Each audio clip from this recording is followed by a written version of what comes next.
Hardin County, at the Hardin County Conservation Headquarters. They have these black alder trees there, and it's there are a couple of them right on the road. One actually sat in a branch for a while. And of course, for the photographers around with us, that's right when the clouds came in. As soon as we left, brightened up again. You know how that goes. And then we've been seeing, we're seeing more and more of the Eurasian tree sparrows this year all over. Both Blackhawk County, they had them, 3 of them that were coming into the Calkins Nature Center over there today. And there's that leucistic red-tailed hawk that's been hanging around over at LaPorte City. And I'm told that it's mostly white, I think what you're saying, right? That one, yeah. Yep. As we know, the leucistic birds are, sometimes they can be all white, but if they don't have a pink eye and pink legs, and they're not albino. So if they got a dark eye and all white even, they're still leucistic. They just don't have the melanin in their feathers. But that's kind of an interesting thing to see. And it sure is nice to be getting some warmer weather. Starting to see a little activity. Usually walk about every day at a park over here, and it's pretty slow when it's cold. Moving slow too. So yeah. I also saw a short-eared owl when I was out doing my winter raptor survey, and it was really cool. It was being mobbed by crows, and it was really high. So, and that was really cool to be able to log that on my survey report. So, and that leucistic red tail is interesting because it's got one really dark feather. So, or if it's the same bird that I finally got to see after driving around and looking for it. I actually crafted a winter raptor survey route with the idea that I could maybe report that bird, but of course it never shows up the day that I'm running the survey. What do you know? Hopefully it will. Yep, I've got one more survey to do the end of February, so we'll cross our fingers that it will cooperate. So speaking of surveys, everybody, the Project Feeder Watch is I think going on, and then Backyard Bird Count is this coming weekend, I think. Let's see. The 18th through the 21st, actually. Is that what it is? 18th through the 21st.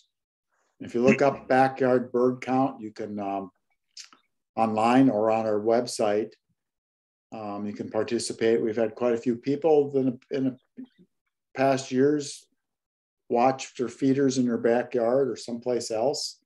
Count all the birds that you can see at one time. They give you pretty good instructions, and it's a good way to help us citizen science and spend some time watching birds in your yard or at a park or somewhere else too.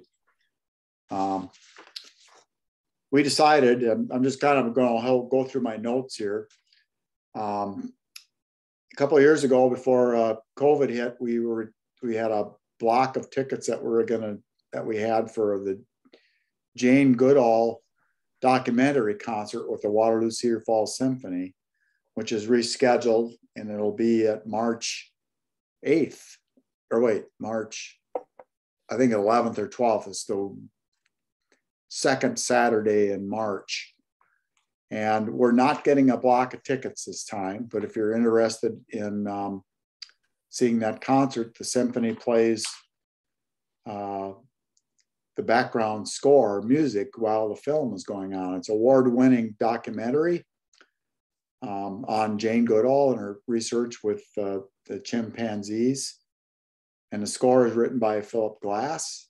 And so it'll be a screen to watch with live music. And if that's something you're interested in, contact the symphony office and they'll help you get tickets. It is at March 12th at 7 p.m. at Gallagher Bluethorn. 7 p.m. Thank you very much. Yep. And Hartman Maple Syrup Festival is a little different this year. It's March 11th, 12th, and 13th in the morning. And I think you have to call and get a reservation for a time. And it's always a good event. Sometimes you have to catch pancakes in the air before you can eat them. It's fun. And I think that's about all that's about all that I have for right now. You maybe, oh, I read today too, they had eagle counts that they do every year. And this is the record year for the number of eagles I've been seeing in Iowa. It's well over 5,000 eagles counted. And you're probably seeing them on nests and things right now. We stopped by the Ackley nest in the cemetery there. And the huge nest is still there, but they built a new one in a big white pine, maybe 50 yards from where the other pine tree is. So I'm assuming they just decided to move it. It's a great place to watch an eagle. They don't seem to be bothered by people there. Right in Ackley at the cemetery, there's a red gates on the highway there, and get a really good look at it close at an eagle nest if you're interested. I think that's about, yes. Mm-hmm. Should we give a shout out to Buchanan County's naturalist at Fontana Nature Center? They have won an award for their excellent programming that they have been doing. And again, they're part of our service area. They have great programs. They even have that program that is called OWL, which is Outdoors Wiser, Outside Wiser Learning or something. Yeah. I forget. David, what does the acronym stand for? Older, wiser, livelier seniors. Yes, yes, thank you. I knew I was getting it. Okay, I knew I was getting it mostly wrong. Yes. Yeah. So, but yeah, kudos to them and their fun and interesting programs. So I'm still waiting for the bats to move into the bat box that I got from Fontana last spring. So maybe this spring that will happen. So anyway. Does anybody else have anything they want to share with things they've been seeing out and about? I'll share what Sandy reported. She's joining us from Southeast Minnesota. And they are having a eruption of not only red poles, but white-winged crossbills. And there was an evening grosbeak that was also sighted in the Rochester area, which I'm very jealous about. Yep.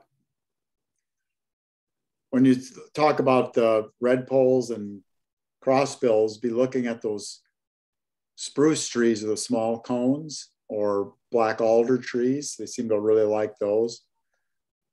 The red poles that were in LaPorte City were on those little cones right in the downtown area there for a bit. And I think they had a hoary red pole down there, which is really, really white and really quite rare for Iowa. If it remains to be a hoary, they're talking about lumping that back together with common red pole again, I guess. But it's a unique find at any rate. So I got a message from Lorene Wellnitz. They're down in Florida. And she just sent a picture here not too long ago of a really nice picture of a sandhill crane with a newly hatched colt. Thing is just maybe a day or two old, real small. It's a nice photo. So maybe they're going to join us here a little bit too, I hope. So well, I think we can move ahead unless there's something else anybody would like to share with us. So I want to introduce to our group Reinaldo Correa, who we got to see a few of us on a Zoom meeting for the Iowa Prairie Network. He was a speaker. He's a wonderful artist and has a great interest in the outer doors as well. He's Reinaldo's an artist with a multifaceted background in architecture and industrial design. Concepts about placemaking, storytelling, larger tapestry of city through artistic expression of the landscape are present in his art. If you go to the Jester Park Nature Center over by Saylorville Lake, you'll see some really wonderful examples of his work there outside. And he's going to show some of that on his program here tonight. He has a bachelor's degree in architecture and master's in industrial design from Iowa State University. He works on interdisciplinary projects in the realms of architecture, design, and art. His work embodies multiple scales ranging from high-rise buildings, hospitals, recreation centers, rest areas, and schools through international public art in the United States and Canada. And he teaches multiple departments at the Iowa State University's College of Design, bridging the gap between professional practice and academia. He also continues to develop projects nationwide through his private art practice, the Reinaldo Correa studio. So I think you're going to find this as fascinating as we did when we saw this program, and we're so happy to be that Joel and Linda were able to get in contact with them and have us as our guest speaker tonight. So I'll turn that over and then to Reinaldo. We'll get his screen shared, and if you have questions or anything, feel free to add things to the chat, and we'll maybe have some discussion afterwards too. All right, Correa, welcome. Thank you, Tom. I genuinely appreciate that introduction. I must say it's fascinating. I was reminded by just listening to you all. One of the first quotes that I ever share with my students at Iowa State are the words of Confucius, which says, "Choose well your profession so that you never have to work a day in your life," right? And it's this idea that whatever that we pursue in life, we have to love it. We have to feel passion. And I'm sitting here and listening to you all kind of describing your connection to the outdoors and speaking about these birds with such passion. I'm like, wow, that is tremendous. And I must say, I'm truly glad to be here. I'm going to go ahead and share my screen.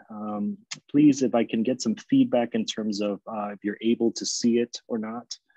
Are you able to see my screen? I'm going to make this. Yes. Thank you. Wonderful. I'm going to turn it into a slideshow. Let's see if I can minimize this.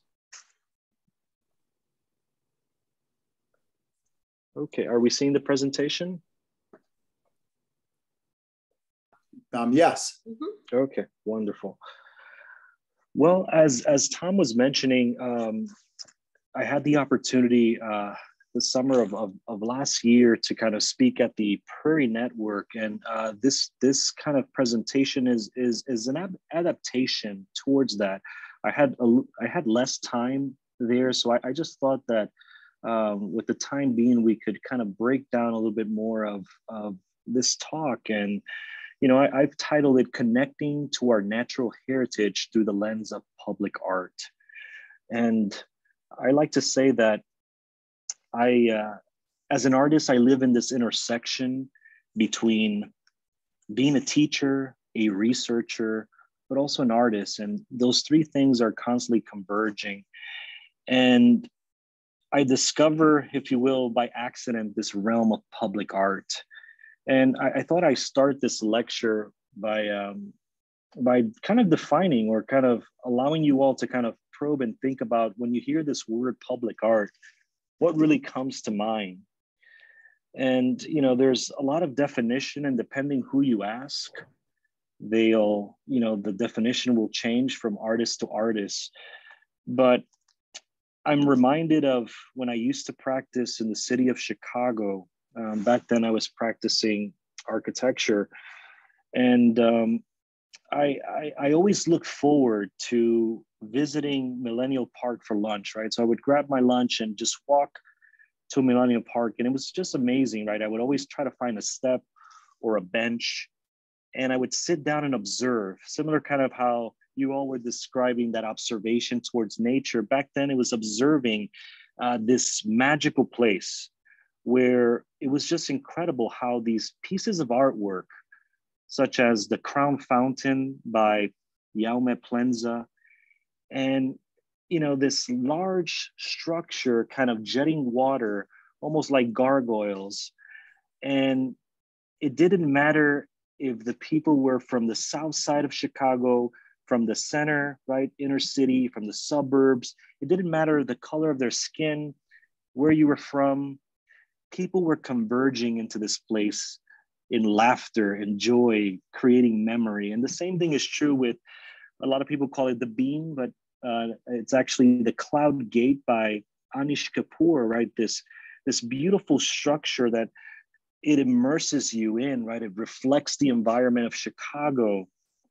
And back then I had never heard that term public art, but all these ideas of placemaking and seeing how artwork, which in many occasions is kind of seen as an amenity and not necessarily a necessity, but I would argue that it truly builds upon the fabric of a community.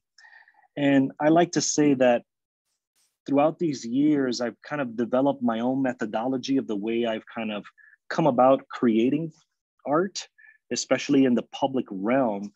And I like to say that in my methodology, at the epicenter of everything that I do, my work, it's really about people, right? I think that's the forefront. It's really about people and also place. And within that realm of place, right, thinking about this idea of community.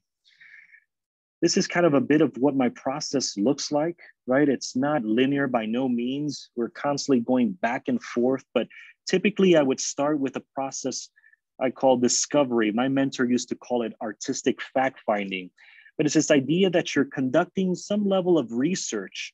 You're going out there. Somebody was mentioning, I can't wait to do my surveys, right? You're out there observing.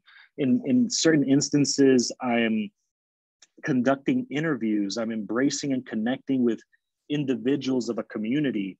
And I'm using different methods to gather insights towards a project. One of the things that makes public art very unique is that you're dealing with a number of different stakeholders. And as part of that process, you need to kind of define and understand what are those project goals. Of course, you're dealing with budgets, you're dealing with kind of physical constraints and so on. And eventually, once those goals are kind of established, I enter into this phase of ideation where I'm developing that artistic expression and being able to kind of reflect and think about what's going to be the best narrative to tell this story. I think ideas of placemaking are very important, similar to kind of what I was describing with those two examples in Millennium Park, Chicago, right? What is going to become the magnet? How do you bring people together? How do you begin to create moments of interaction, nodes, and so on? In other words, the relationship of the community to the site. And finally, of course, right, these pieces of artwork have a physical part to them, and ultimately is also understanding what that impact is. So you fabricate these pieces of artwork, but also understanding now they've become part of a larger fabric.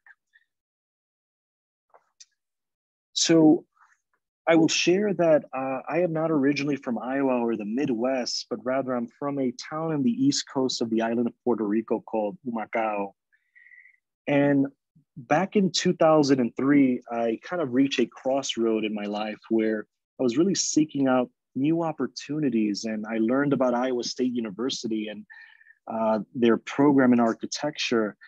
And I just took a leap of faith, if you will, and got on an airplane. And I literally arrived on a January 6th, right, a very cold winter day, to Ames, Iowa, really not knowing where Ames was in the map of the United States. And if I could be transparent and honest, at first it was a bit of a culture shock. But little did I know that I would learn to love Iowa and the Midwest. And not only that, that my children, I'm a father of 3, and my children have all been born in Iowa. And one of the things that I really want them to understand as they continue to grow in the Midwest is to truly understand the beauty. And not only that, understand this amazing heritage in Iowa, and I would argue the Midwest. Interestingly enough, when I arrive, and I would come across, right, many natives, and this is the typical image that is kind of depicted. And there's nothing wrong about this image. In fact, I think it's a beautiful one. But what I've discovered in my 19 years being in the Midwest is that there's so much more, right, to this image. And that if you allow, right, if you embrace that process, if you will, that process of discovery, you'll learn about these jewels that we have here in the Midwest. Right, this was 2003. I began to kind of immerse myself in my studies. And I always found this curious, right, at Parks Library at Iowa State University, where I came across this mural. And back then I had no idea who this gentleman by the name of Grant Wood was, but I always found it incredible how this artist was really depicting just the beauty, once again, of the landscape, but also the relationship that these pioneers had to the land. And here on this particular piece of artwork, right, which a lot of us know as Breaking the Prairie, beginning to kind of see those typologies in the land. Of course, as you continue to kind of discover in Parks Library, you'll see this one as well. And again, I just found these pieces of artwork quite incredible. And again, I had no idea that the artist that I was looking at had created, right, an entire movement inspired on all this. So this first lens that I really want to share is this idea that we can connect to our heritage, right? This Iowa heritage or the Midwest through its people. And I've always, every time I go on a family road trip, I'm always adamant to reading, right, this welcoming sign, right? The people of Iowa welcome you, fields of opportunity. I truly, genuinely believe this, where these opportunities that I've had in public art, the way that my practice has been shaped, has been through that engagement with members of these different communities that I've had the opportunity to do projects in. I would like to take this moment to pause. As I mentioned back in 2008 when I was in Chicago, I had never heard that term public art. And I was very fortunate, right, through just the interesting paths that life provides. I met my mentor and good friend, David Dahlquist, who would always speak of Iowa with such pride, would speak about the Midwest, and really took me under his wings. And I completed a 5-year apprenticeship along his side, completed over 20 pieces of public art. This one that you see here is located in Lau Park, an amphitheater inspired by a bur oak tree. But once again, it's just incredible, right? When we begin to kind of tap into those resources of people and how much one can learn and how that could begin to influence the practice that I have today. One of the projects that I had the honor to work with David on was this project in Lynn County called A View from Our Window. And interestingly enough, I bump into this gentleman once again.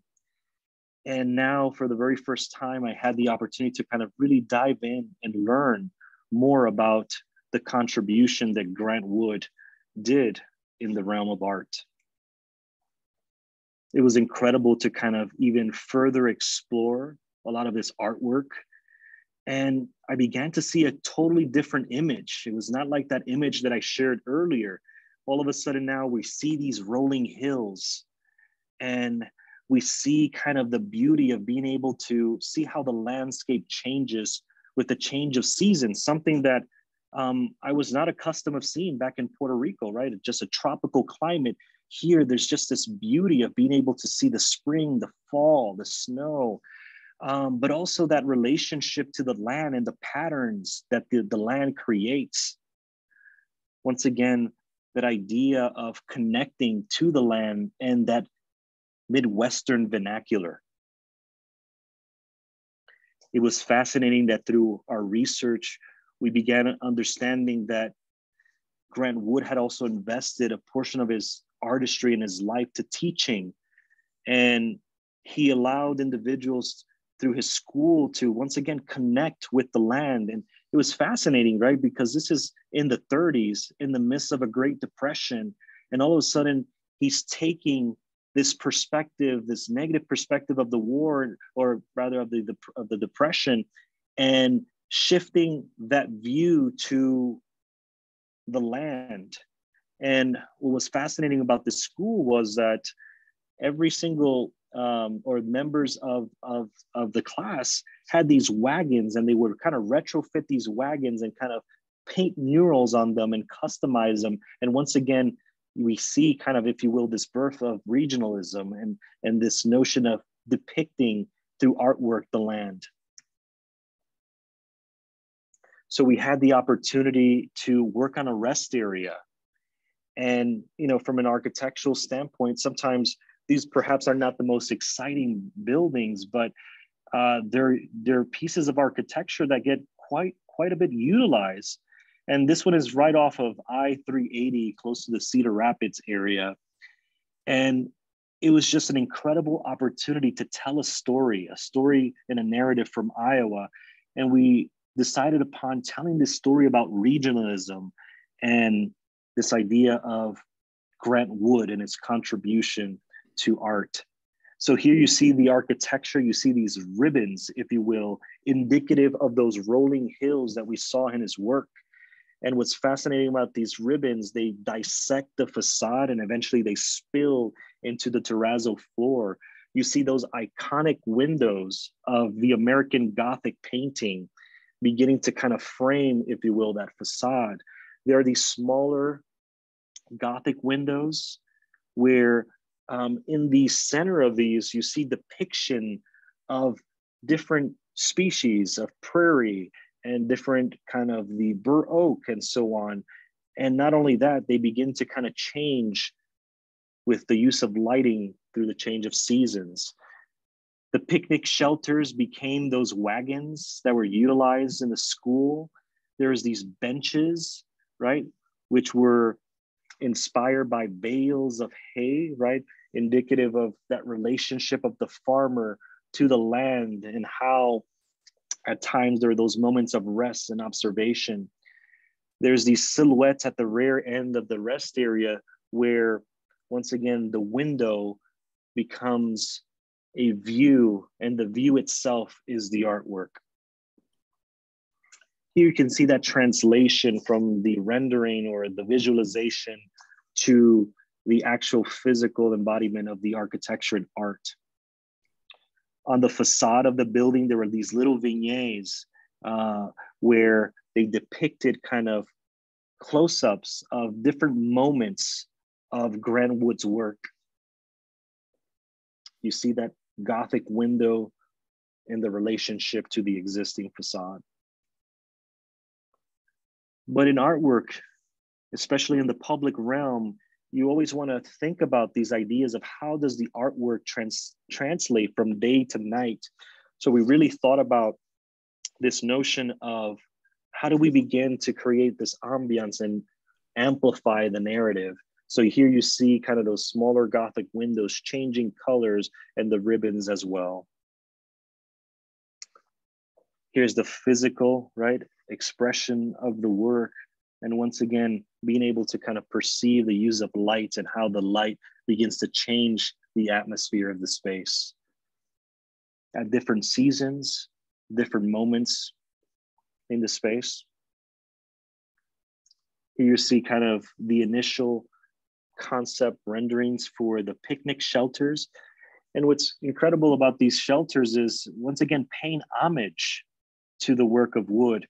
And you see these little kind of depictions of the work. And at certain times of the day, the sun itself would hit these panels.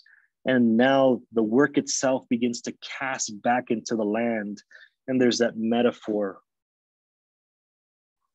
On the inside of the architecture, paying tribute to his shop, right? His studio, the 5 Turner Alley in Cedar Rapids. But here you can see how that terrazzo floor and those ribbons begin to kind of dissect. And similar to how we saw those patterns in the landscape, you begin to see these patterns of agriculture on the ground. As many of you know, right, the American Gothic is one of the most, actually top 10 most parodied Prairie, pieces of artwork. And I just found this, incredible. So we began to think about how can we use humor, right? Can we use humor as well? So if you can imagine, you're having thousands upon thousands of individuals visiting. So we said, hey, how about we actually utilize them as designation for the restrooms, right? So we went ahead and went with that idea. So once again, adding that sense of humor to the rest area as well. And it's just a beautiful story that I think we really feel proud of what we accomplish. There's the poetics as well of being able to see through these silhouettes, right? Almost like these corn cribs, they were kind of inspired by corn cribs. You see the texture and the dematerialization of the steel in this case. But once again, that beautiful frame where sometimes it's just about that view and being able to pause and appreciate that. The second kind of lens that I would like to share that has been extremely influential in the way that it has shaped my practice and my way of thinking of art has been really connecting through the research and passion of others. This has been really amazing, where I had the opportunity to work for a project at Lau Park for a second time. And this time it was for a gateway. And if you're not familiar with Lau Park, they have these incredible initiatives of restoring the prairie and the oak savanna. And they wanted to create kind of this gateway feature that really spoke about their goal and their mission as a center. And previously, I'd had the opportunity to work on the amphitheater with my mentor, David Dahlquist.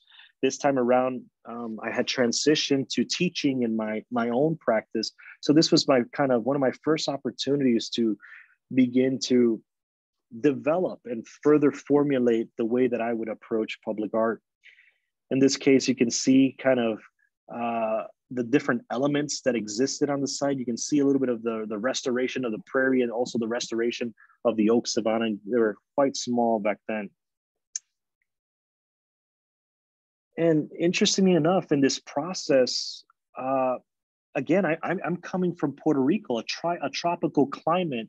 I was used to climbing mango trees and near the coast and whatnot. So I had no idea about just this incredible diverse ecosystem, the most diverse ecosystem in Iowa. And it was fascinating to learn that how the land has changed over the years. And I was astounded when I saw this diagram for the first time of how the land in the 1800s, right? Almost 70–80% of the land full of this incredible native species that has so many benefits. And when I look at today, I believe it's less than 1%. So again, that dramatic kind of narrative was quite captivating.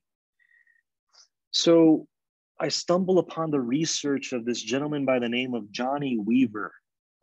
He was, interesting enough, he was originally from Iowa, and he was a botanist and a prairie ecologist. And what was amazing about Weaver's work is that Weaver would cut these 15 and 20-foot trenches, and he would immerse himself in the work, and he would create these beautiful drawings of prairie roots. He coined this term, prairie underground. And I just thought that was incredible, right? The way that you began to kind of see the different striation of the land, the intricate kind of root system, and how the root system would kind of spiral down and begin to kind of connect with the soil. Also, the National Geographic, this incredible article called "Digging Deep Reveals the Intricate World of Roots." So National Geographic was cutting these trenches, and once again, through the use of photography in this case, depicting that incredible root system of the prairie. I think these are incredible images, right? So here you see the way that they were able to kind of extrapolate those. And it was incredible to kind of see how intricate that system was. And that really became the inspiration of the work, to really talk about, right, this intricate kind of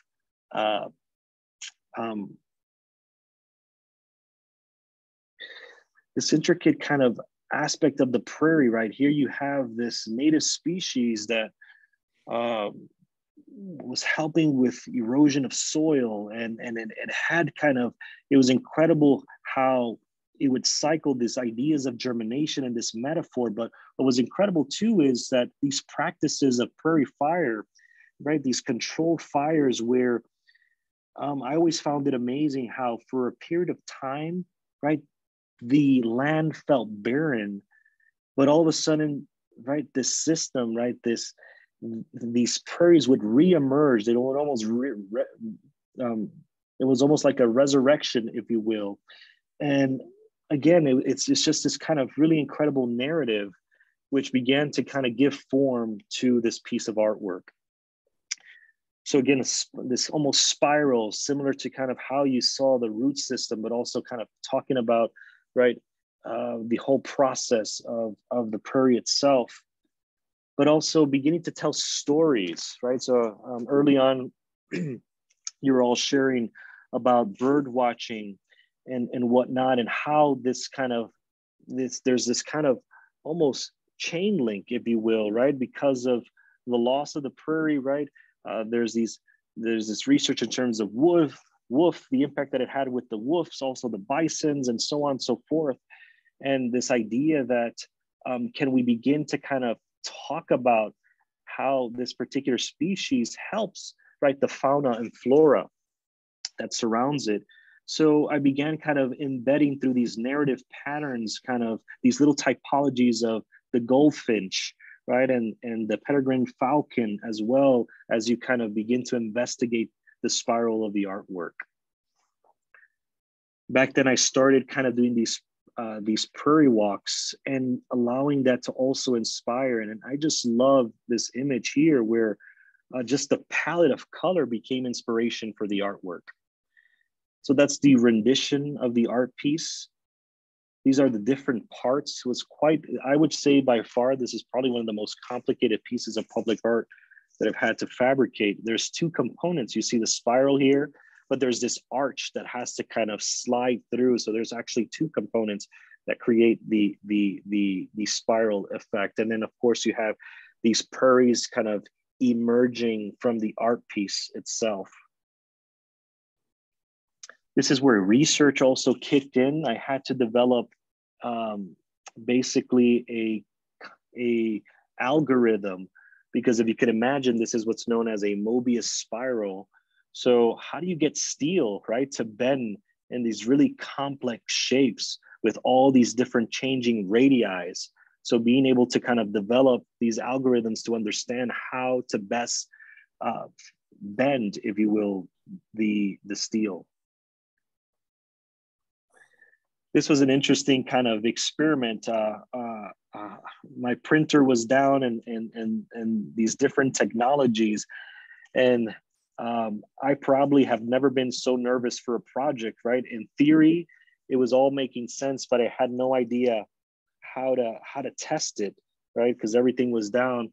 And I have a wonderful colleague at Iowa State, Ayo Iyunalu, who is from Nigeria. And he's like, Reinaldo, back home, we don't have any of these fancy things. Why don't you grab a Pepsi can? And I give him this stare. I'm like, what on earth are you talking about? And, you know, he goes on to explain kind of how I could kind of test it out. And it was an incredible experiment, right? I start cutting up this Pepsi can and testing it with my digital folds. And this is kind of the first point in the project where I really felt the confidence as though this is truly going to be possible. Later on, I was able to test it out with technology, but this was truly that turning point in the project. Later on, as you kind of recall from that creative process, you enter into kind of this fabrication, right? So here we see the kind of the grinding of the pieces, the use of plasma cutting to begin to kind of dematerialize and tell those stories. And here you can see on that lower image how the steel was beginning to get was beginning to be bent in certain points in order to create that intricate spiral. This is a beautiful moment as well, where you begin to see the effect of the natural environment, right? The sun, and how it begins to kind of cast these shadows and begin to tell these narratives through the use of light and shadow. Because of the complexity of the artwork, everything was actually fabricated on its side. You can see here in that image on the bottom right corner how the steel was bending in two directions. So once again, dealing with some of those complexities. This was fascinating though. There's an arch, if you can imagine the St. Louis arch, there's an arch very similar in the middle of the piece. And, you know, I recall a point in the fabrication where in my mind, I saw this diagram in the left, but when it came to fabricate, I'm like, wait a second, this makes no sense. So constantly in your process, there will be these moments of failure, right? And, you know, one must embrace those and begin to kind of continue to ideate and embrace the process in order to be able to reach solutions. It was tested with paper, right? To kind of begin to kind of understand if the idea behind the work would actually translate into the steel. Fabrication of the arch. And this was the moment in the project where like, okay, we're really truly getting close. You can see the prototype model and juxtaposed on the background. We had flipped the artwork now on its original axis. And this is incredible, right? To then see kind of that process, but then see it in context. And I just really love how the artwork works at different vantage points. As you're walking or driving towards the site, the art piece feels as though it's growing from the ground. So at the forefront, you have the prairie. And as you kind of continue to kind of get closer to the site, the artwork emerges. You can appreciate, right, that complexity of the spiral. Users begin to almost use it as hammock, and they begin to kind of engage in the spatial experience. And once again, this mound begins to elevate it and create that gateway to that entry. This is a project I'm actually kind of currently working on, which deals once again with this idea of the Prairie for a building right adjacent to the College of Design, the biorenewable. And it's this kind of small corridor here, and it's these series of murals that I'm working on. And once again, it's inspired by a lot of the research that's happening at the Biorenewables Lab, and this idea of how they're actually using biomass and such as prairie and grains to produce energy, and just learning about their processes in terms of how you actually can create these different types of means of energy, right? Through gasification, right? Combustions and so on. So once again, being able to tap to others' research and utilizing that as inspiration.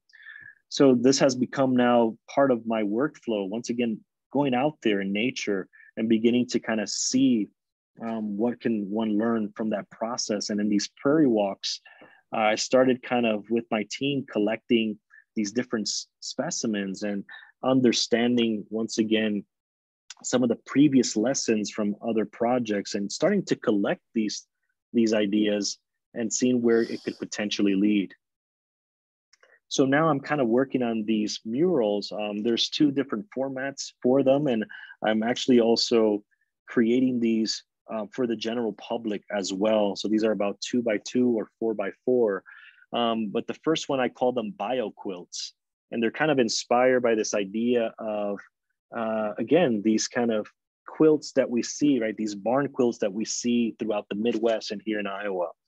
And for me, it's just incredible, right? How through these barn quilts, families are telling, right, their stories. And it's incredible just the metaphor behind quilting, this idea that, once again, community is coming together to create this one tapestry. And just the richness, the exchange of stories, the exchange of of generation as well, right? I've seen moments where you have 3, 4 generations coming together to create these quilts. And when you look, right, at Iowa or even parts of the Midwest, it almost feels, right, like a quilt. And that became the idea here, where from a conceptual standpoint, right, taking this idea of the landscape and treating it almost as a quilt and creating a 3-dimensional expression of that. Then with that collection of found biomass from the land, that itself becomes the artwork. So there's this push and pull and beginning to utilize that biomass as a form of the artistic expression. These are some of the kind of prototypes, right, at a smaller scale. So here you see some corn, in this case, bioplastic, some prairie. You can see at the bottom right corner, husk from corn. And once again, it creates this beautiful play of light and shadow. So this is kind of what that particular piece would look like. We are actually pursuing this version, which I call Topographies of Biomass. Once again, very similar concepts. The major difference is, rather than utilizing a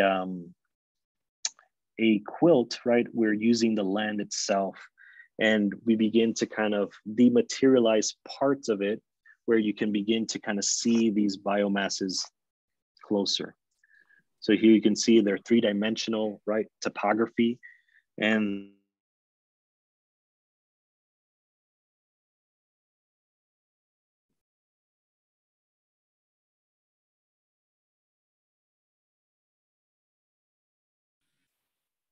Uh-oh. Did Looks we like lose lost him. Reinaldo? We did. Yeah. Maybe he'll get back in. Technical glitches all around. Wasn't that beautiful though? Yeah. My goodness. So Ken, so tell me where that, Ken, you said that you've seen that sculpture many times. Where is that sculpture that he was referencing?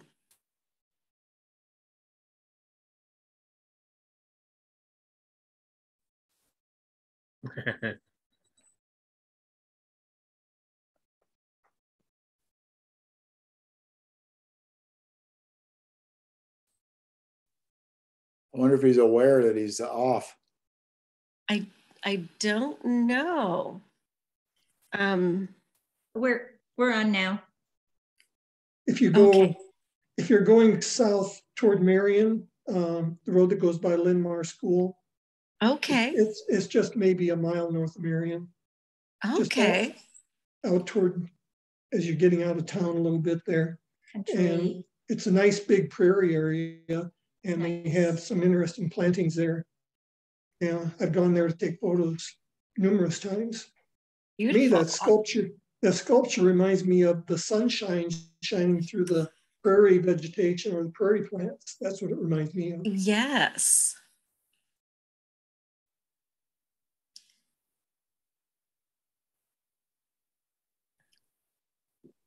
Joel, do you happen to have Reinaldo's email? I wonder if he Yeah, can the host talk to him? I think that he's totally off of our participant list. I have a phone number for him. I'll try giving him a call. Okay, thank you. Does anyone know where that rest stop is that he's showing us pictures of? I've been there a couple of times. Northbound or southbound? It's close to, it's not that far from the airport. Yeah. Going towards 80. Iowa City. Toward Iowa City. I've been there too. Yeah. It's You're on 380. You have to be going north to go to it. He's coming back. Yes. He's coming back in. There we go. Okay. You're back. Maybe. He's muted. I apologize. I lost connection there. Yeah. No worries, that happens. We were just getting really good directions as to where to find that art along I-380. So it was time well spent while we were waiting for you to rejoin us. Thank you. I appreciate that. And of course, compliments, you know, again, just how beautiful your work is. And it's really fascinating, you know, just to see the process and how you do take the elements of nature and really incorporate them. So yeah, this is terrific. Absolutely. So this is kind of what it looks like, right? Topographies of biomass, right? So once again, you can see kind of the topographical expression 3-dimensionally, but then there's these slivers, almost like how you see strata, almost like those trenches described by Johnny Weaver in that National Geographic. You create this kind of sliver where you begin to kind of show, if you will, that connection to the land and those different types of biomasses. My third point was connecting through teaching and empowering the next generation. And this is something that I actually learned later in life when I eventually decided to transition from the studio I was a part of and join academia. You start to feel a great responsibility, right, to empower that next generation. And this is the project that Tom was referring to, right at Jester Park at the Nature Center. And again, this is just a magical place. Like the first time I visit Granger, Iowa, and this particular natural center, I had no idea that something like this would exist in Iowa. And what was incredible is just the amount of diversity, right, that exists, right? There's these 3 ecosystems right in this site, right? The prairie, the wetlands, and the woodlands. And to be able to kind of immerse myself in that site and utilizing that as part of my process. And on a lot of these projects, they're competition based, right? So you're competing at times with 100 artists, 300 artists. So your probabilities are very slim, sometimes less than 1%, sometimes even less than 0.5%. Right. So I think a big deal of it is that narrative and that connection, once again, to people and place. So in this particular instant, you know, as I was walking the site, I started noticing that there were these series of pines that were dying. And there were a few kind of cross-section areas, right, where you can see the annual rings. And I always understood annual rings as, right, kind of that depiction in terms of time and age of a tree. But one thing that I did not know was that they tell stories. And if you look closer to these annual rings, you'll see kind of these rings closer together or farther apart, which speaks about those seasons of drought or when there was plentiful of water, or you can see kind of scars if there was a fire in the area, or if they've been infected by an insect, you can see kind of the rot and whatnot. And I just thought that was incredible, that within that sectional quality of that trunk, you'd be able, they were communicating stories. So I began to kind of immerse myself with my family, right? And I encourage who will later become the members of the workshop to immerse themselves in these 3 ecosystems. So here we were at the wetlands, and it was just incredible that there, right, that relationship of water and that reflection got me thinking about, wow, there's a duality here, right? Because there's moments when you look into the water where you see that physical reflection, but sometimes when you're out there in nature, you enter into this introspection where you're thinking about your season in life, you're thinking about your future.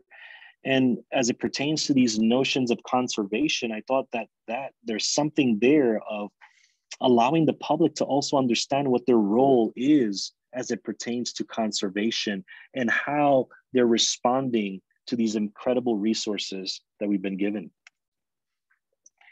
Even in the prairie, I just found it amazing, right? Kind of the sweeping and the movement and the kinetic quality of how they move and responded to the site.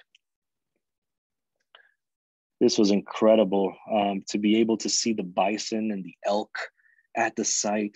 It was just fantastic, the natural playscapes.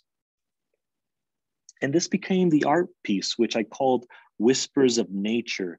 And it was this idea that, you know, we live in a day and age where our attention is pulled in so many directions, right? We got these devices called cell phones, right? Where it's just incredible, right? You go to a restaurant and you have a family and all members are looking at that device.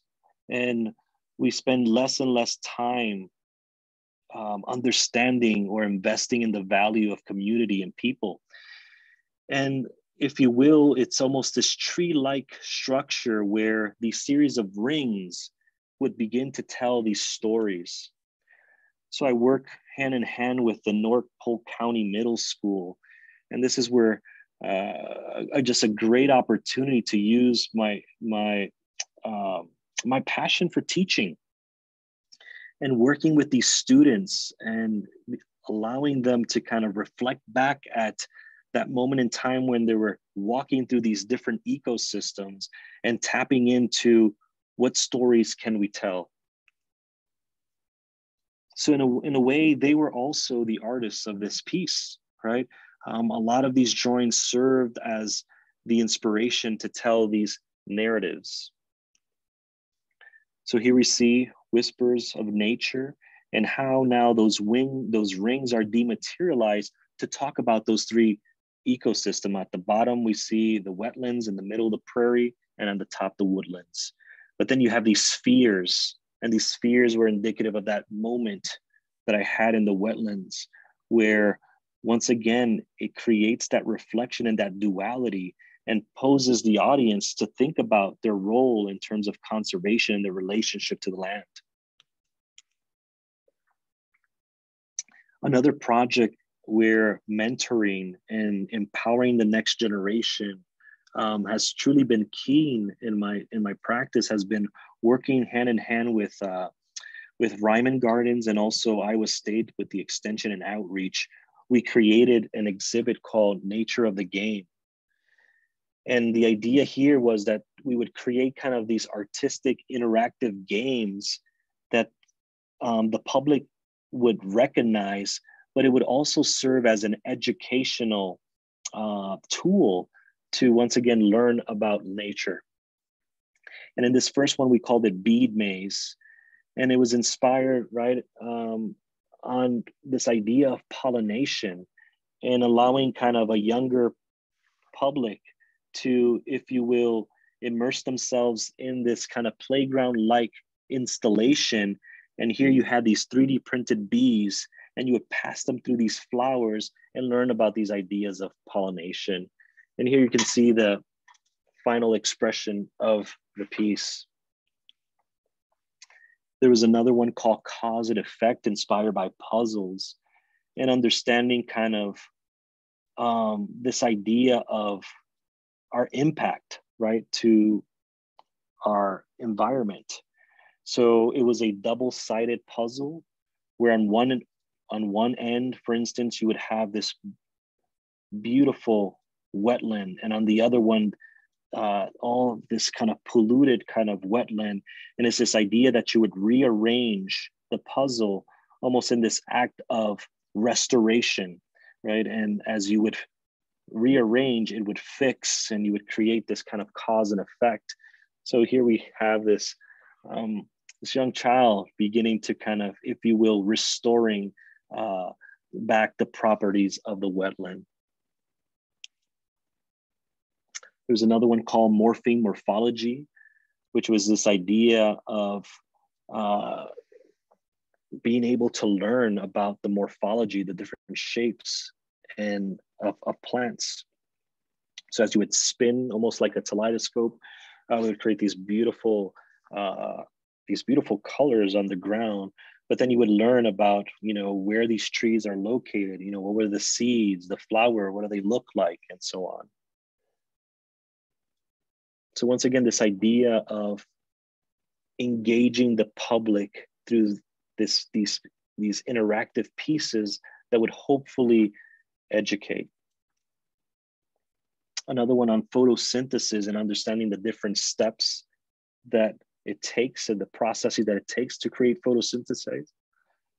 And the idea here is that you were working as a team and you were using communication. So there was this little marble in it, and it was this maze and inspired by a leaf pattern.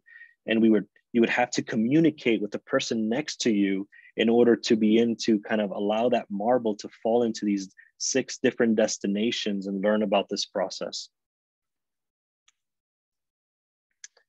We created these beautiful these were more kind of sculpture-like, where we were speaking about these different biomes throughout the nation, right? So we had, of course, the Iowa Prairie. There was one inspired by the Florida Everglades, the Sonora Desert. And the idea is that there was 5 of them located throughout the garden. And you would go with this map and you would begin to kind of find the fauna and flora of that particular biome. And they were done in such a way that they were somewhat abstract, and you would need to kind of find and mark those on your map. And the final lens that I wish to share with you all is this idea of connecting through the impact of the art with the community. You know, at the end of the day, it's like, I think whatever we do is asking that why. And, you know, how is it contributing? How is it creating an impact on those around us? And this is a project I finished quite recently for the city of Johnston, Iowa. And I was working in collaboration with OPN architects in Des Moines, also with a landscape architecture firm called Confluence. And of course, the city of Johnston and Hanson, which is a construction company. And what was interesting, discussing with the mayor, Paula, just the story of Johnston and how this particular community in Iowa for over 15 years have been planning to begin to create a downtown presence, right? So for 15 years, they don't have a downtown. And they were really trying to plan and strategize to create what now it's known as the Johnston Town Center, a place where their community can come together, relocate their city hall, which you see there, also create kind of a plaza-like place where during the summer months, it has a splash pad, but then in the winter month, that splash pad converts into an ice ring where once again, people could come together and enjoy of these ideas of placemaking.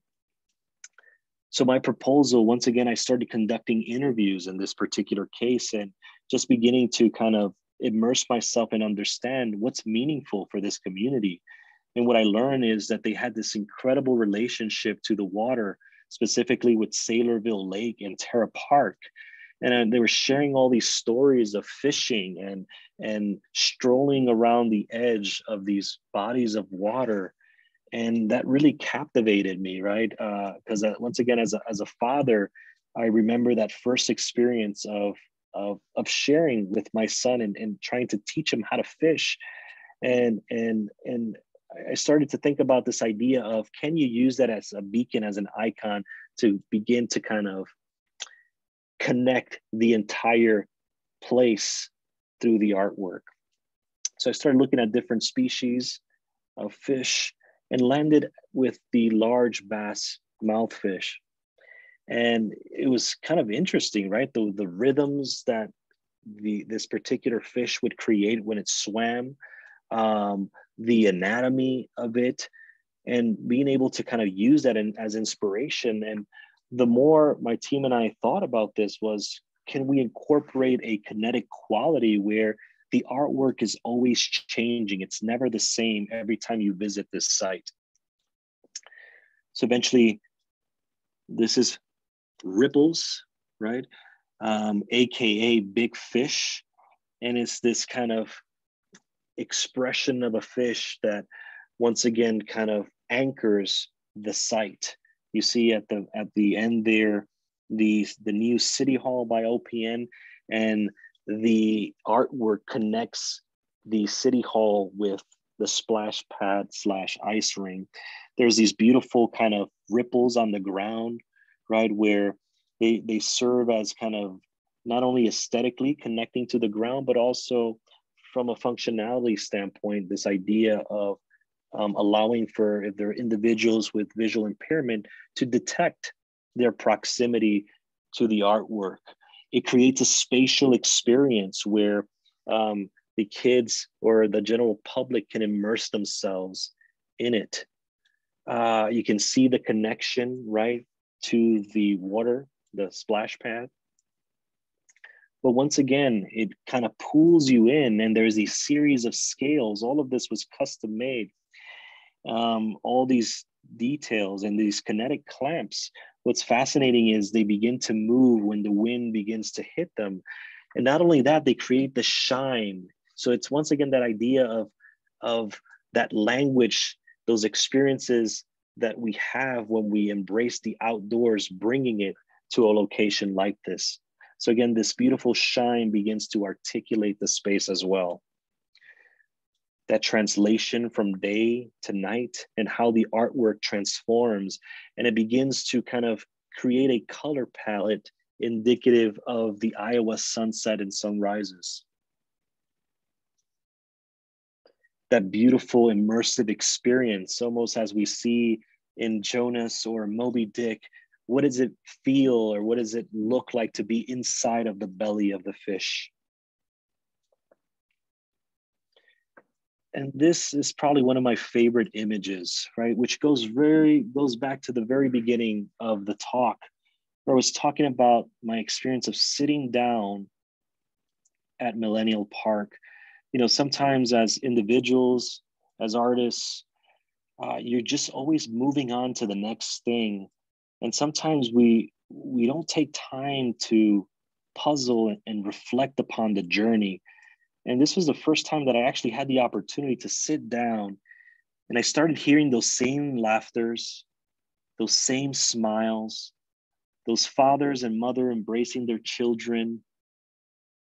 And I was reminded of, once again, what I had experienced back in Chicago. And it was just such a beautiful moment to kind of begin to see how the artwork and this incredible collaboration began to foster such a beautiful moment and these memories in these individuals' lives.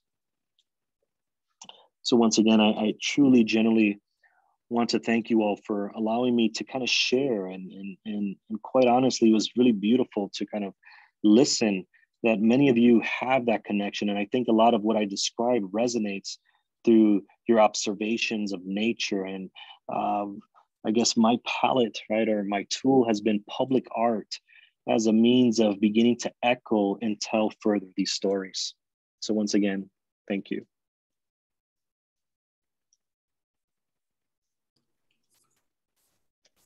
Well, that was fascinating. There's a lot of good comments in the chat section, and maybe Candace, you can share some of those, and some of you may have some questions too, if you have time. Yes. Okay. Yeah. I think what you have given the state of Iowa, I mean, is tremendous, and really thank you for it. We should all be so grateful to you.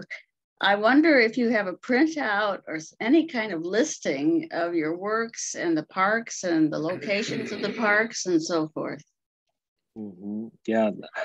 So right now, I'm currently working on updating my website, but I can forward my information, my email address to you all.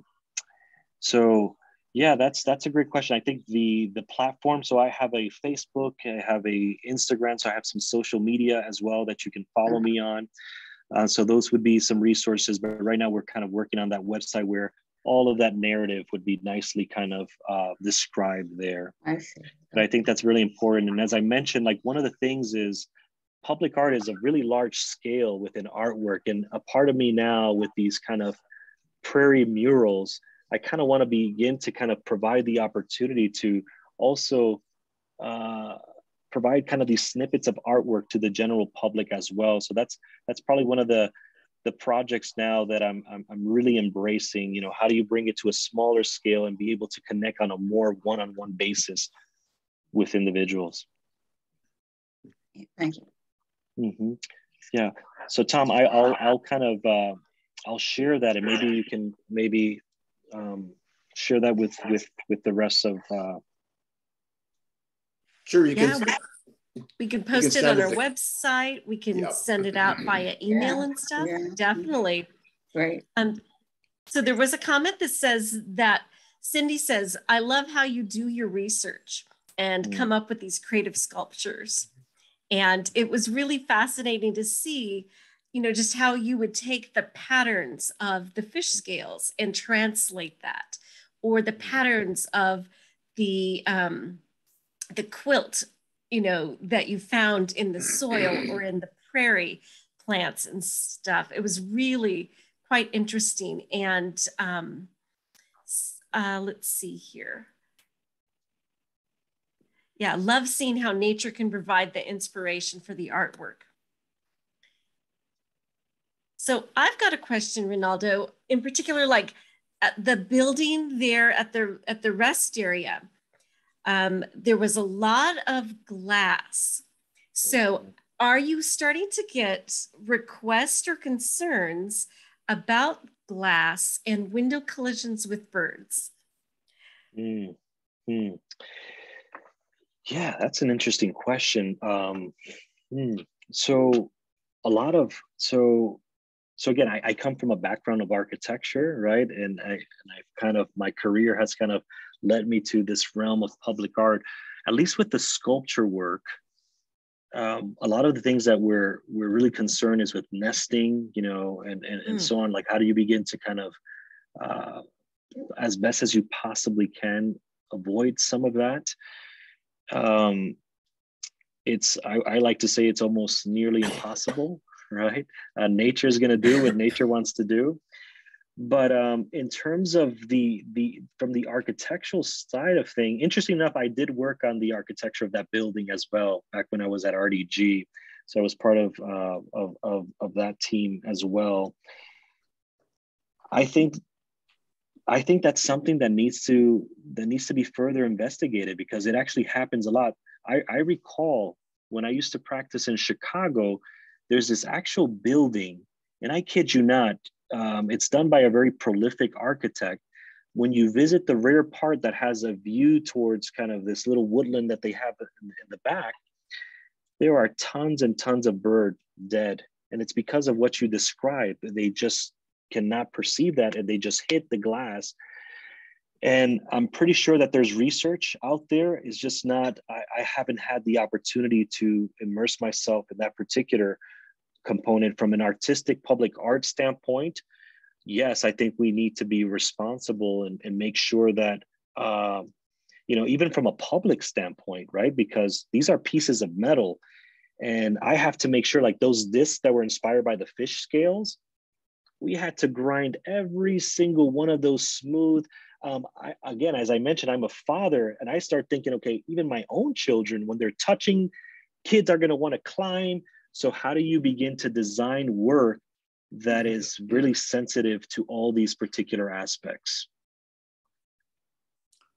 That's been a concern of ours, Reinaldo, with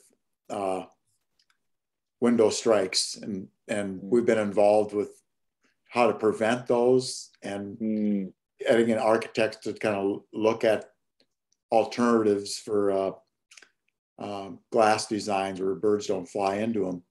In fact, you go to Jester Park, where you're to the nature center there, and you see they've made some adjustments to the windows there with little stickers that allow the birds to be able to see the glass that's there. There's etched glass in different ways, right? Like windows, you can get a reflection, but not a mirror type reflection where they're thinking they're going into it. But, yeah. So it's awareness and education, you know, cost too. And that's what's important too, right? Because I mentioned with these public art projects, it's important that you embrace the voices, right? So a lot of this, there's tons and tons of stakeholders but it is as much as the artist as the community, because sometimes some of these aspects, either you have never experienced before, you're just not aware. So even starting to share these questions early on, as I was sharing my process, right, when I'm gathering insights and defining the goals, then one of the goals is, hey, are you using sustainable materials? Are you being sensitive to, right, the ecosystem at hand? Are we thinking about, you know, nesting, the safety of the birds, etc.? So I would highly encourage you, as public art begins to emerge in your communities, to also making sure your voice is also being heard through that process. Thank you. Linda has shared in the chat that Illinois now does have a law for bird collision proofing being built into public funded buildings. So that's progress. And, and again, it's because, like Reinaldo said, making your voice known. There has been a lot of advocacy. I know that David has an interest in the Dark Skies Initiative as well, and that contributes to safety. And when during migration season, when the cities will dim their lights, again, so we can have more dark skies, that will help those window collisions and whatnot. So again, it takes that collective effort, doesn't it? So absolutely, absolutely. Yeah. What other questions do people have for Reinaldo? Just unmute yourselves or throw it in the chat.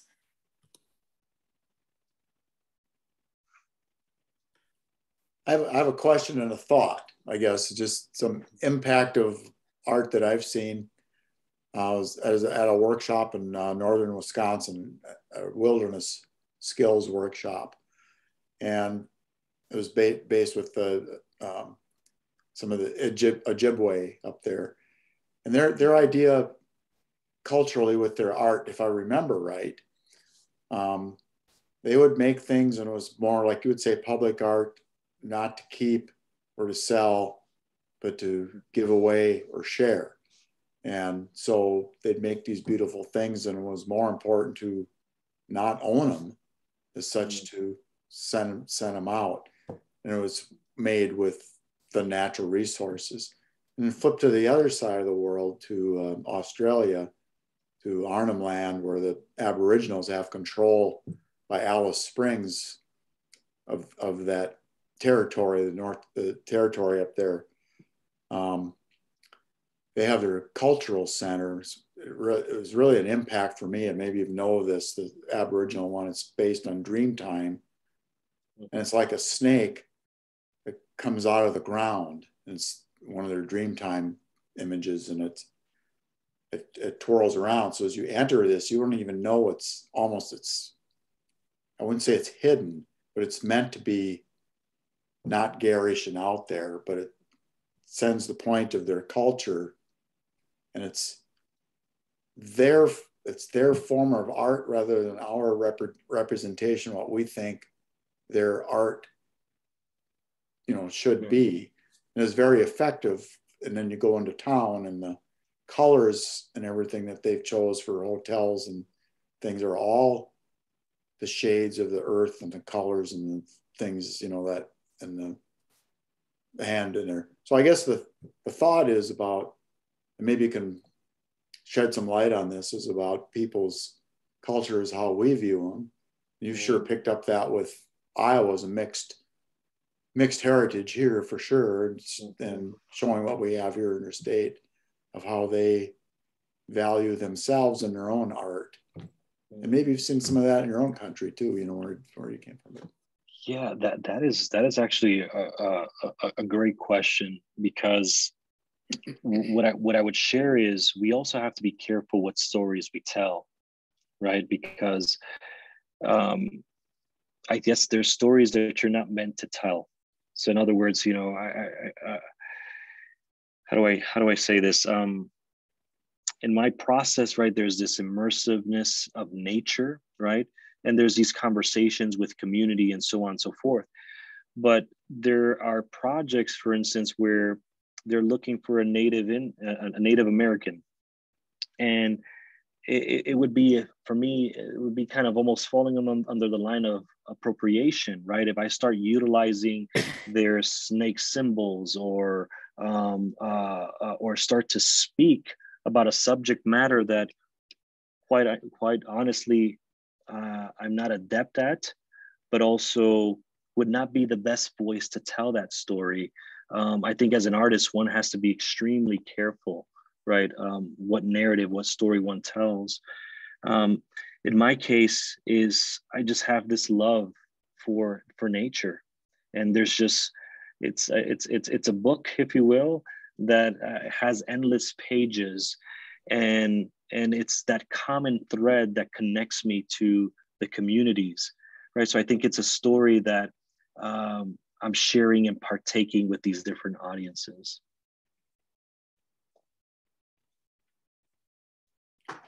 Do you have something in the back of your mind that this is something I would really like to correct or to create? If somebody would latch onto this idea, you know, I guess. You know what I mean? Yeah. No, I totally get. I guess sometimes, you know, we have kind of these preconceptions, perhaps, of ideas, but I like to say that in my case, it's more about the process. I try to, as best as I possibly can, to put my bias aside and see where the process leads me. And it's that discovery phase, right? Where sometimes it's talking with a member of a community, or sometimes I find this particular artifact, or I find, like in the case of Whispers of Nature, as soon as I saw that those pines were dying and I saw the sectional quality and started inspecting it and looking at it, and then as I went back and researched more, I was like, oh, wow. What I was seeing was the disease of the insect, and those annual rings were telling me those stories. And you got that moment, it's like, okay, I got it. And then you continue to kind of, through that process, develop it. So personally, my work is very process driven, and I try as best as I possibly can to allow that to inform where the work wants to go and what it wants to be. Yeah. That's really clear in your artwork. I think you can almost see that it's a process, that it's not something that just emerged as, oh, there's a good idea and here it is, you know, putting it right out there. But it's almost living. Your process is almost living in the artwork, you know. So it's beautiful. I thank you for that comment, Carol. I would definitely echo that. And then not only that, but it also helps because then the public, the community could connect with it, because they feel as though they could identify with the language, with the metaphors, with the narrative, with the story. Right.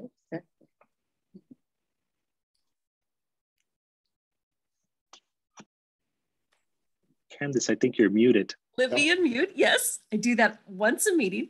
I love that they can connect, that people are being able to walk through, like you said, to know what it feels like to be in the belly of the whale, or that people were lying on the curve of the steel, that there is an interaction, that it's just not a sculpture that you look at. So I think that's really kind of organic and speaks to that experience. So do you always work in that medium of steel, or does the project, does it vary according to maybe what your client wants, or maybe what your ideas inspire? Yeah, no, that's a good question. I would say that a lot of it is steel, just because, and when I say steel, I'm referring to like Corten, stainless steel, and different metals. We are in a temperate climate. I like to tell my students, if you can design in Iowa, right, you can design anywhere in the world, right? Because we have the very dramatic winters, right? And also the humid summers. But what I like about also that process is that it also leads me a lot into experimentation with materials. So right now I've been shortlisted for the Denver International Airport. So that's an incredible project. I'm keeping my fingers crossed that we win that one. But now we're kind of dealing with totally different materials. We're looking at different technologies and so on. So part of the process is also seeing what materials and what possibilities. So I think that's the beauty of public art as well, that yes, some artists develop a typology, a style, if you will, and you see that piece and you recognize the artist. In public art, some of us, I think I fall into the category where, once again, I'm more process driven and I allow that process to dictate the theme, the expression, but also the materiality. Interesting. Well, out in Denver, the materials got to withstand high winds, in particular out at DIA. I grew up in Wyoming and whatnot. So perfect. Yeah. Do we have any other questions or comments? Everybody out there?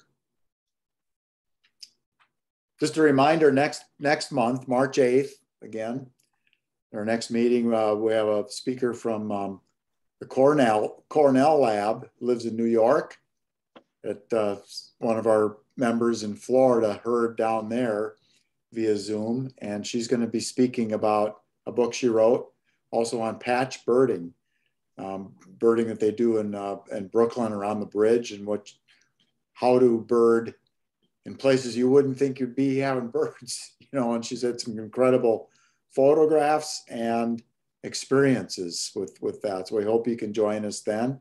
Just as a reminder, if you happen to see some of your county conservation people or so, our Audubon grant process, those grants are due March 15th. In our next board meeting on March 22nd, we'll be deciding on who gets those grants. See what else was I going to say with that. So just thank you for your support. And the next two meetings are Zoom, and we got our fingers crossed that maybe May we'll be able to meet again and have our actor that we've put off for 2 years for the last 2 years because of COVID be able to join us. So hopefully we'll be either inside or outside for that one. We'll see how that works out. But hey, thank you all. Thank you, Reinaldo, for a wonderful program. Would some of you like to see that leucistic red-tailed hawk we were talking about earlier? Because I pulled up a picture while we were waiting, and I could share my screen. Okay. If some of you might be interested. So, and I wondered if you might want to speak about the trust fund, funding the trust fund. Well, as you know, there's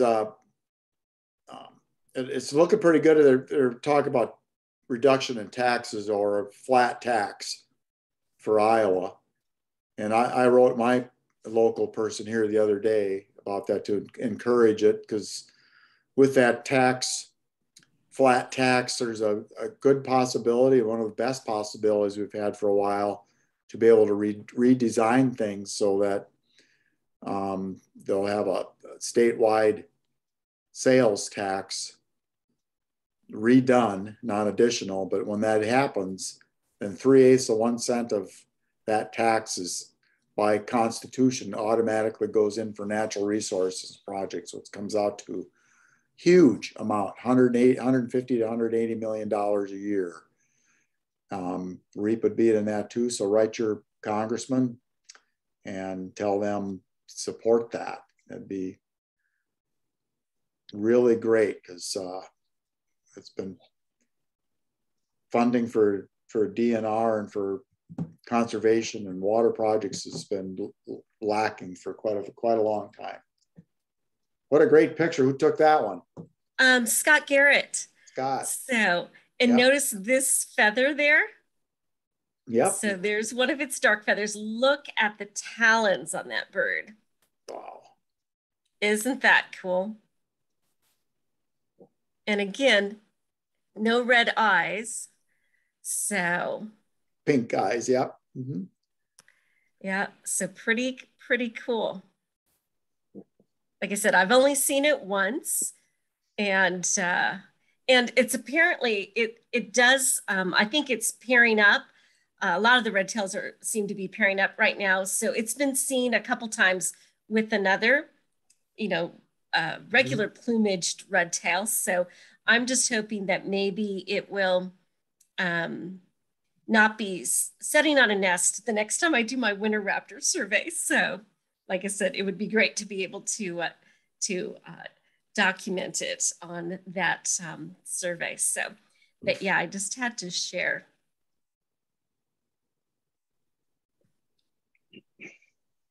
Right. Fantastic. Thank you all for joining us tonight. And thank you again, Reinaldo. Good luck with the Denver project. Hope that comes through for you. Yeah. Thank you very much. Once again, it's been truly an honor. Thank you once again to Joel as well for extending the invite to share with you all. Have a beautiful evening. You too. Thanks a lot. Thank you, everybody.